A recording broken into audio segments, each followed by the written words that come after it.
진짜 2020년 위기 여전히 걱정해야 되는 겁니까? 상당히 어려워질 것 같습니다. 미국 경제가 경착륙할 수도 있겠구나. 그건 좀 무서운 얘기인데요. Round one, fight. 안녕하세요. 박종훈의 경제 한방입니다. 사실 요즘에 계속해서 많은 경제 연구소들이 경제 전망치를 발표할 때마다 경제 성장률을 자꾸만 낮춰서 잡고 있습니다. 네. 그래서 많은 분들이 2020년 경제 괜찮겠어? 걱정되는데 걱정이 정말 많으셨을 것 같아요. 예. 그래서 어떻게 2020년을 대응해야 되는가, 그리고 2020년의 경제는 어떻게 펼쳐질까 굉장히 궁금하신 분들이 많을 텐데요. 글로벌 경제를 전망할 때 저는 이분의 책과 아니면 또 이분의 혹시 또 유튜브 같은데 아니면 뭐 라디오라도 출연하셨는지 항상 챙겨보는 분이 있는데 바로 글로벌 경제를 전망할 때 꼭 뵈야 되는 분이죠. 김영익 서강대 경제대학원 교수님 모셨습니다. 안녕하세요. 네. 안녕하십니까. 네, 안녕하세요. 야, 이 많은 분들이 굉장히 올해 2020년 걱정 예. 많으실 거예요. 왜냐하면 저도 기억하지만 2018년만 해도 세계적으로 유명한 사람들이 2020년에 경제 위기 온다고 되게 많은 분들이 얘기를 했던 것 같고요. 박 기자님도 여기도 부의 지각분도 거기서 쓰셨지 않습니까? 서론에서 2020년에 위기 온다는 사람들이 정말 많습니다. 그러면서 레이 달리오도 그랬고요. 뭐 이러면서 제가 한 적어도 4-5명 정도를 소개했던 것 같은데요. 세계적인 그런 경고에 또 제가 보니까 이 지난해 책을 내셨더라고요. 예. 투자의 미래. 근데 예. 거기서 보니까 글로벌 경제 위기를 2020년으로 그 위기 해로 지목하시고 예. 경고를 하셨던 것 같은데 어떻게 뭐 여전히 그 시각이 유효합니까? 약간 걱정되는데요. 진짜 2020년 위기 여전히 걱정해야 되는 겁니까? 뭐 이게 정도 차이지만은 네. 뭐 2020년 한 해는 상당히 어려워질 것 같습니다. 아 그래요? 예, 2020년은 금융시장이 먼저 어려워지고요. 네. 예, 그다음에 2021년 이거는 또 실물시장이 한 번 더 어려워지면서 그대로 뭐 좋아지겠지만 장기적으로 성장하는 과정이 항상 그 진통은 있기 마련이거든요. 네. 그 진통의 시기가 2020년, 2021년이 아닌가 저는 그렇게 생각하고 있습니다. 근데 2020년이 딱 되자마자 예를 들어서 이란 사태가 난다든가 아니면 또 뭐 중국에서는 신종 코로나 발생하고 이런 것까지 예상하셨던 건 아니죠? 예, 전혀 예상 못하죠. 그런데 제가 하는 일은 저 다양한 거 모델로 경제 변수를 예측해 보거든요. 네. 그래서 거기서 경제 변수들이 나쁘게 나왔기 때문에 야, 올해는 어려운 일이 발생하겠구나. 어떤 일이 일어날지는 모르죠. 그런데 하여튼 어려운 일이 일어날 수가 있겠구나. 그렇게 상상을 해보는 거죠. 그냥. 네. 근데 정말 걱정되는 것 중에 하나가 이 국제 여러 기구들 뭐 IMF라든가 뭐 세계은행이라든가 이런 곳에서 올해 경제 전망치를 발표할 때 뭐 예를 들어서 한 3개월 전에 발표했던 거랑 최근에 발표한 거랑 보면 항상 발표할 때마다 조금씩 낮춰요. 예를 들어서 지난해 한 11월에는 올해 경제 성장률이 한 3.7%쯤 될 거다. 세계 경제 성장률이. 예. 그런데 최근에 발표한 거 보니까 같은 기관에서 3.5%로 낮췄더라고요. 예, 예. 그런데 그 낮춘 것보다도 김영익 교수님 전망은 제가 알기로는 더 훨씬 더 나쁜 걸로 그렇게 보시는 걸로 알고 있거든요. 예. 뭐 저도 저 증권사 리서치 센터에 있으면서요. 경제 전망을 오래 했습니다. 네. 근데 대체 이렇게 경제 성장이 올라갈 때는 전문가들이 전망한 것보다 실제치가 더 높게 나와요. 왜 그렇죠? 뒤따라서 전망하는 거죠. 뒤따라서. 예. 네. 그럼 내려갈 때는 전문가들이 전망한 것보다 실제치는 더 낮게 나오거든요.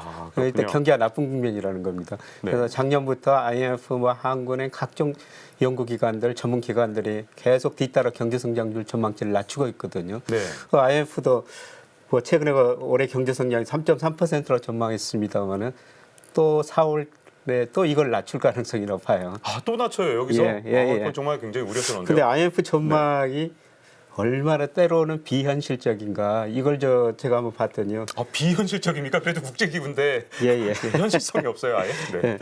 2008년 11월 전망하면서 그때 위기가 왔었거든요. 네. 그때 2009년에 2.2% 세계 경제가 성장할 것이다 이렇게 전망했는데 실제로 지나가 보니까 마이너스 0.4%였거든요. 아니 뭐 완전히 헛다리 짚었네요. 그럼 그 당시에. 그러니까 저는 저 방향만 맞춰도 잘했다. 그냥 성장률이 떨어지는 것만 맞췄다. 올라가는지 떨어지는지도 못 맞추는 것이다. 이런 말씀이신가요? 그러면 그 뜻은? 저는 방향만 맞추면 정말 잘했다고 생각하고 있습니다. 근데 이때 뭐 그렇게 어려워진 상황에서도 성장률을 좀 낮췄는데 실제는 마이너스 0.4% 성장했다는 겁니다. 네. 그리고 올해 그 미국 경제, 중국 경제, 뭐 블룸버그 컨센서스 보면요, 뭐 계속 좀 낮춰주고 있거든요. 계속. 발표할 예. 때마다 조금씩 예, 낮춰지고 조금씩 있더라고요. 낮춰지고 저도 있습니다. 보면서 또 발표한다 그러면 발표할 때마다 이번엔 또 얼마까지 낮출까 이런 생각이 들 정도거든요. 예. 아니 도대체 왜 이렇게 경제가 자꾸만 나빠지는 쪽으로 간다고 이렇게 전망치가 자꾸만 낮아지는지 그것도 궁금합니다. 왜 전망치 나올 때마다 계속 나쁜 소식이 들려오는 거죠? 뭐 예상적인 충격을 좀 반영하겠죠. 아. 그러니까 연초에 말씀하신 것처럼 미국 이란 사태 있었고요. 네. 그다음에 중국 신종 바이러스 뭐 이런 것들이 사실 그 수요 측면, 소비 쪽으로 단기적으로 나타나거든요. 네. 그래서 생산 차질이 있다 보니까 공급에도 차질이 있죠. 그러니까 우리가 그 경제 수요 공급지론 보면은 네. 소비가 줄어드니까 수요 곡선이 좌측으로 이동하고 또 기업들이 생산 못하니까 공급 곡선이 좌측으로 이동하고 그러니까 경제 성장률이 떨어질 수밖에 없는 것이죠. 그래서 이 정도가 지금 어느 정도일 것인지 지금 서서히 낮추고 있습니다만은 그것보다 더 낮아질 것인지 아니면 서서히 낮춰질 것인지 그래서 경쟁자가 연착륙할 것인지 심지어 경착륙할 것인지 저는 경착륙할 가능성도 상당히 높다고 보고 있거든요. 경착륙이라는 건 어떤 뜻인가요? 뭐 그러면 뭐 2008년 글로벌 금융위기 때처럼 뭐 주가나 부동산 가격 같은 게 충격을 받는 그런 현상까지 말씀하시는 건가요? 경착륙, 연착륙이라는 건 이제 경제학 교과서에는 없는 이야기인데요. 네. 이게 잠재 GDP가 있는데 실제 GDP가 잠재 GDP 넘었다가 실제 GDP가 잠재 GDP 수준에 접근해 갔다 다시 오르면 연착륙. 그러니까 비행기가 가라앉았다 다시 뜨는 것처럼요. 네. 근데 실제 GDP가 잠재 GDP 밑으로 확 떨어져 버리는 걸 경착륙이라고 그러거든요. 근데 지금 세계 경제에서 유일하게 제일 좋은 나라가 미국 경제죠. 그렇죠. 미국 경제가 작년에 2.3% 성장했고요. 네. 실제 GDP가 제가 추정해 보니까 잠재 수준보다 한 0.8% 이에 있어요. 네. 근데 미국 경제가 올해 제가 생각에는 한 1% 초반 정도로 떨어질 가능성이 상당히 높아 보이거든요. 그 정도로 많이 떨어지나요? 예. 그럼 원래 이게 신종 코로나 때문에 이렇게 떨어지는 겁니까? 아니면 원래 이 정도까지 떨어질 걸로 전망하셨던 저는 겁니까? 뭐 코로나 예상 않고 이 정도까지 떨어질 걸 봤는데요. 그러면 신종 코로나 때문에 더 악화되는 건가요? 예, 저는 뭐 1% 이하로도 떨어질 수 있다고 보고 있거든요. 아, 이제는 1% 이하로 그래서 이제 떨어질 수 있다. 경착륙 가능성도 상당히 높아지고 있다. 그런데 미국 경제를 지탱하는 게 그동안 소비? 우리가 GDP를 구성하는 요소 보면 투자 별로 안 좋았고요. 네. 수출 안 좋고 그 소비만 증가했거든요. 네. 미국 GDP에서 소비가 70% 차지하는데 네. 지금 미국 주가가 사상 최고치를 경신해가고 있는데도 불구하고 컨퍼런스 보드 같은 데 소비자 지수, 심리 지수를 발표하거든요. 네. 이건 오히려 정체 상태예요. 주가가 오르면 소비 심리가 가격은 많이 개선됐거든요. 네. 근데 이걸 보면서 앞으로 미국 소비마저 위축될 가능성이 있겠구나 그런 생각을 해보고요. 네. 근데 미국 주가가 제가 보기에는 너무 경기를 앞서가요. 앞서가서 네. 지금 굉장히 많이 올라 있는 상태죠, 예, 지금도. 네. 흔히로 주식시장을 산책 나고 개와 주인에 비교하는데요. 네. 우리가 개 데리고 산책은 개가 앞서가지고 주인이 뒤따라가지고 네. 개가 주가하고 주인이 경기라는 겁니다. 그래서 최근에 보면은 미국 산업 생산, 소매 판매 이런 거는 거의 정체 상태거든요. 근데 주가는 굉장히 많이 올라갔어요. 네. 개가 주인을 너무 앞서가고 있다는 거죠. 그래서 제가 얼마나 앞서가고 있는가 이걸 한번 평가해 봤을 때요. 미국의 산업 생산, 소매 판매, 비농업분의 고용 이것들이 미국의 대표적인 경제 지표거든요. 네. 한 25% 정도 앞서가고 있습니다. 25%를 앞서가고 있다는 건 지금 고평가된 게 25%쯤 예, 된다는 그렇습니다. 뜻인가요? 예. 그건 좀 무서운 얘기인데요. 지금 그럼 그 현재 주가가. 괴리가 좁아지기 위해서는 주인이 개한테 빨리 달려가든지 지금 경제 지표를 빨리 좋아지든지 경제가 빨리 좋아지던가. 네. 근데 그럴 가능성은 낮고요. 결국 주가가 정체하든지 개가 뒤로 돌아오면서 주가가 떨어지면서 그 간격이 좁아지리라고 보고 있거든요. 네. 근데 미국 사람들을 보니까요. 뭐 가장 최근 통계는 없습니다. 2009년 1분기 통계예요.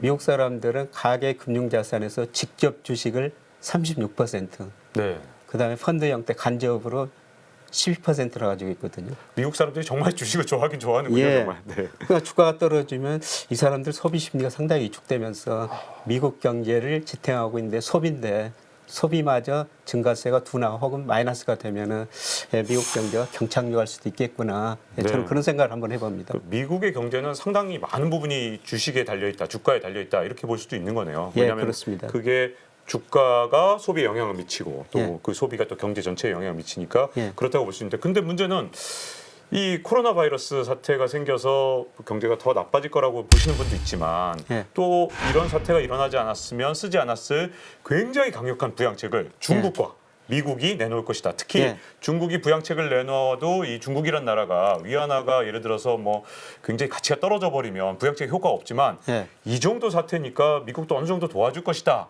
이런 이 컨센서스가 예. 월스트리트 중심으로 자꾸만 퍼져서 예. 최근에 뭐 예를 들어서 뭐 2월 11일, 10일 예. 이럴 때 주가가 좀 많이 오르기도 예. 했었잖아요. 예. 그런 기대에 대해서는 어떻게 생각하십니까? 뭐 주가가 떨어졌다 미국 주가 거의 다시 사상 최고치 경신하고 네. 뭐 중국 주가도 좀 오르고 있지 않습니까? 중국이 말씀하신 거 엄청난 돈을 풀었죠. 그래서 중국이 돈 푸니까 이하나 가치가 떨어질 것이다. 그러면은 다른 나라도 특히 미국도 돈 풀 것이다. 그래서 작년과 12월 말에 연준 그 FOMC 점도표를 보면요. 올해 금리 인하한다는 분이 이혼 중 한 분도 안 계셨거든요. 아, 네. 그런데 벌써 금리를 2차례 정도는 인하할 것이다. 이렇게 시각이 바뀌거든요. 네. 근데 이 다시 경제가 나빠지면 금리 다시 0%까지 내리고 재정 정책을 쓸 텐데요. 근데 과연 효과가 있을 것인가? 저는 2008년 글로벌 금융위기를 겪으면서 각국 정부가 과감한 재정 정책, 통화 정책을 썼거든요. 네. 그래서 세계 경제가 지금 많이 좋아졌죠. 네. 그런데 그 사이에 각 경제 주체가 너무 부실해져 버렸어요. 어. 그러니까 미국 같은 선진국 정부가 부실해졌죠. 예를 들어서 그 GDP 대비 미국 2008년에 정부 부채 한 60%인데 지금 연방정부 부채가 100%가 넘었거든요. 네. 그다음에 인도, 중국 같은 이런 신흥국은 기업 부채가 너무 많이 들어버렸죠. 특히 중국 한때 GDP 대비 기업 부채가 160% 넘은 적이 있었거든요. 네. 그다음에 우리나라 같은 뭐 호주, 캐나다 이런 나라는 가계가 부실해져 버렸어요. 네. 그래서 앞으로 통화정책, 재정정책을 쓴다고 하더라도 정부가 부실해졌기 때문에 재정정책을 쓸 여지가 크지 않고요. 네. 결국 그 금리 내리고 돈 풀면은 주가 오르고 소비 늘어나고 기업 투자 늘어나지 않습니까? 네. 근데 기업 가계도 부실해졌기 때문에 저는 2008년, 2009년처럼 그렇게 큰 효과는 나타나지 않고요. 더구나 자산 가격에 거품이 발생한 상태라는 거죠. 네. 그래서 여기서 돈을 풀어고 금리를 내리더라도 이미 자산 가격 거품이 발생했으니까 네, 그렇죠. 뭐 여기서 크게 오르기는 힘들다는 겁니다. 네. 그래서 2009년하고는 지금 상황이 좀 달라졌다 이렇게 보고 있습니다. 이게 좀 전반적으로 이렇게 좀 부정적인 전망을 말씀하시기 때문에 저는 이제 긍정으로 보는 예. 많은 이 시청자분들을 예, 예, 예. 위해서 예. 그분들을 위해서 제가 이 질문을 꼭 드리고 싶어요. 왜냐하면 그렇게 말씀하셔도 지금 최근에 미국에서 나오는 여러 가지 경제 지표를 보면 최근에 이 비농업 뭐 신규 예, 창업 예. 취업자 수 이런 예. 것들 발표 나온 거 보면 뭐 전망치가 전망치의 한 거의 50% 이상을 상회하기도 예, 예, 하고 맞습니다. 어마어마한 수치가 나오더라고요. 예. 신규 취업자 수가 이렇게 갑자기 엄청나게 늘다니 야 미국 경제는 여전히 강한 거 아니냐 이런 예. 생각이 좀 들거든요. 예. 미국 경제는 현재까지는 여전히 강하다고 볼 수가 있습니다. 네. 큰 사이클로 보면은 2009년 6월이 경기 저점이었죠. 네. 그리고 지금 올 1월까지 127개월 확장 국면을 보였지 않습니까? 말씀하신 것 1월 데이터 다 보면 좋습니다. 그러니까 비농업분의 고용이 전문가들 한 16만 5천 명 컨센서스가 그 정도 증가할 것이다. 그런데 실제로 22만 5천 명 증가했죠. 엄청나게 많이 늘었더라고요. 그다음에 그 제조업 경기가 나쁜다고 그랬는데 ISM 그 제조업 지수라고 네. 그게 작년 7월부터 12월까지 50 밑에였거든요. 네. 그러니까 경기를 나쁘다고 대답하는 기업이 좋다고 대답한 기업보다 많았다고 생각했는데요. 근데 1월에 이게 또 50.9로 50이 넘어버렸어요. 네. 그리고 1월 달에 보니까 특히 예상보다 높게 나온 지표들이 건설 관련 지표들이거든요. 아, 네. 그런데 이런 것들이 저는 계절 효과가 있었다. 아, 예, 계절 효과요. 예, 네. 1월이 예상보다 날씨가 따뜻하고 네. 그래서 사람들이 더 많이 경제 활동을 했지 않느냐. 지구 온난화 덕분인 거군요. 그러면 이 일시적인 상승이 그 말씀하신 대로. 그래서 하는데. 2월 데이터를 기다려 봐야 되는데요. 네. 2월 데이터부터는 많이 둔화될 거로 보고 있습니다. 아 그래요.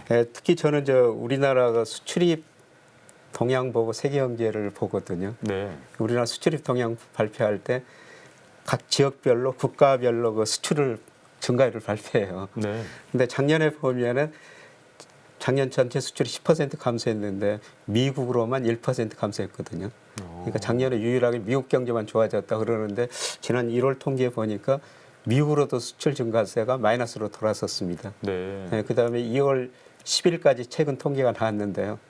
뭐 저비일수가 다르기 때문에 작년하고는 지금 비교할 수가 없습니다만 일평균 수출액이 중요한데요. 네. 뭐 2월에 10일까지 일평균 수출이 15억 3천만 달러. 15억 예. 3천만 달러. 작년 같은 기간에 비해서 오히려 수출 증가세가 일평균 수출 증가세가 좀 줄어들고 있습니다. 네. 그래서 우리나라 수출 보면은 앞으로 발표될 세계 경제 지표들이 이제 그동안은 전망치보다 높게 나왔는데 네. 이제 전망치보다도 낮게 나올 수 있다. 네, 저는 그렇게 지금 생각하고 있습니다. 그런데 이제 긍정적으로 보시는 분들이 예. 여전히 좀 그렇게 보시는 것 같아요. 미국 기업들이 실적을 발표할 때마다 뭐 예를 들어서 이 월가의 증권 애널리스트들이 대충 이런 어떤 빅테크 기업들이 예. 이 정도 실적일 거다 그랬으면은 발표하면 뭐 훨씬 더 높은 실적을 발표하니까 아니 미국의 이런 적어도 빅테크 기업들은 고평가된 게 아니다 이렇게 보시는 분들도 있더라고요. 어떻게 보십니까?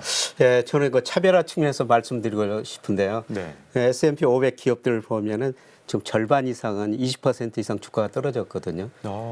절반 이상은 그러니까 예. 이렇게 지금 말씀하신 뭐 제가 말씀드렸던 빅테크 기업들 뭐 예. 페이스북이나 아마존 뭐 구글 이런 기업들만 지금 주가 올랐지 예, 50%는 그럼 떨어졌다. 그렇죠. 오, 그죠. 네. 20% 주가가 떨어지면 소위 베어마켓이라고 그러지 않습니까? 네. 근데 사실 다른 모든 종목들 절반 이상이 그렇고요. 소위가 팡이라고 그러는 이런 기업들이 시가총액이 한 20% 차지하거든요. 네. 이런 기업들 주가가 많이 올라가지고 S&P 500 지수가 오른 거예요. 아, 그러니까 우리나라만 삼성의 비중이 자꾸만 늘어나는 게 아니라 네. 미국도 그런 특별한 뭐몇 개의 기업만의 시가총액이 워낙 높아져서 전체에서 차지한 비중이 계속 높아져가고 있다는 뜻이군요. 네, 그렇죠. 그 우리나라도 지금 주가 지수가 2,200 안팎입니다만 삼성전자, SK, 한익스를 빼면은 주가 지수가 1,700이 좀 넘거든요. 네. 네, 미국도 마찬가지로 그런 식이라고 보고 있습니다. 그런데 물론 이런 기술 기업들이 앞으로 계속 오를 것인가?